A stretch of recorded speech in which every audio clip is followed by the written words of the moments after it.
Hi guys, the last unit that we're going to go over this year is in 7th grade Language Arts and Literature is called Themes in the Oral Tradition. This is my favorite unit. Oral tradition, that means that you have stories that were originally told at festivals and around campfires rather than shared in print. People would sit around at night and they would tell these stories that they had heard from their parents, from their grandparents, and they would tell it to their children. Their children would grow up and do the same thing, and it just gets passed down from generation to generation. Now, some of the characteristics of the oral tradition are theme, and we've already talked about theme quite a lot this year. Theme, remember, is the main idea of the story, what the story is mostly about. And then moral, we haven't heard this one yet. A moral is a lesson that's learned about life. A lot of these stories they're trying to teach you something. They're trying to teach you about making good choices in life, and you'll find out some of the lessons that some of these characters learned in these stories. And then you have your heroes. The heroes are the leading characters whose virtues and deeds are often celebrated.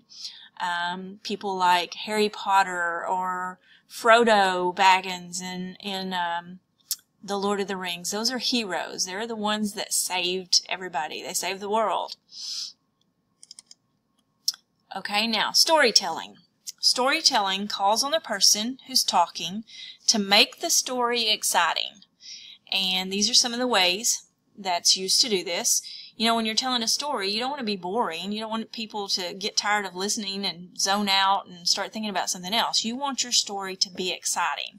Some of the ways to do that are to use hyperbole.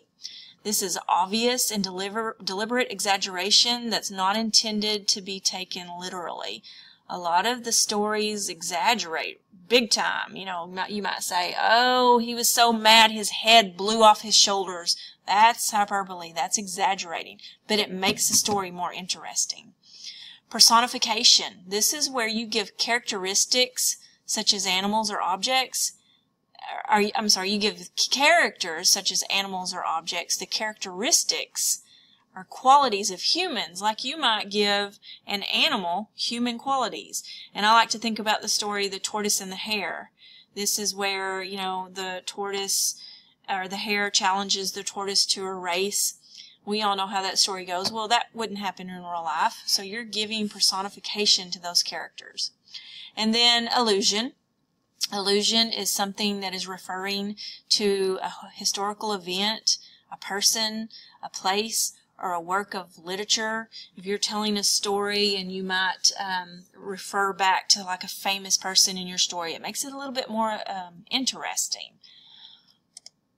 Now, some of the categories of the oral tradition stories that we're going to read.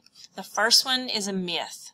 A myth is an important story, often part of a culture's religion, that explains how the world came to be or why natural events happen, usually including gods, goddesses, or unusually powerful human beings. Hercules, that is a myth. A lot of the times when we talk about myths, we talk about Greek mythology. Medusa and Zeus, you hear all those names in mythology.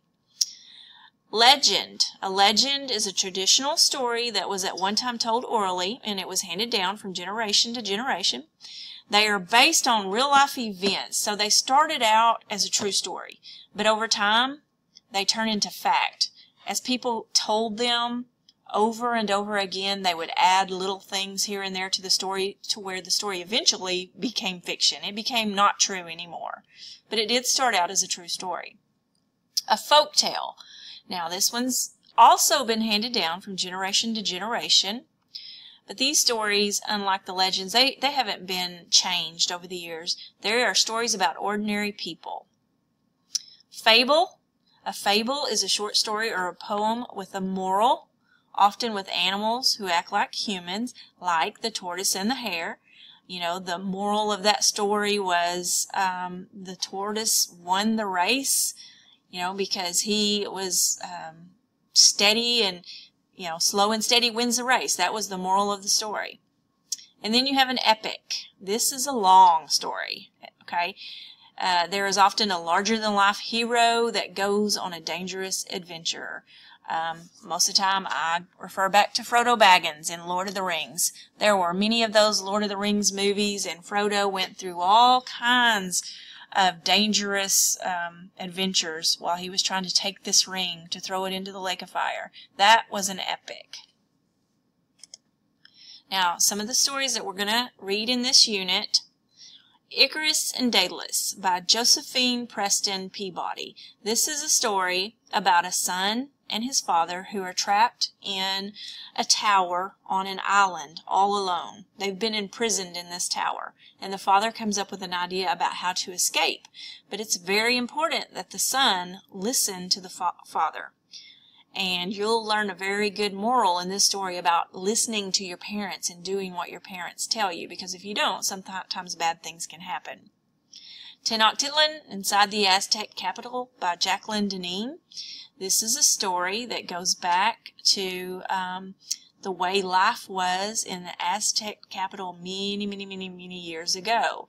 It explains how the people protected themselves from their enemies, how they made their housing, how they provided food for themselves, some of the rituals that they held.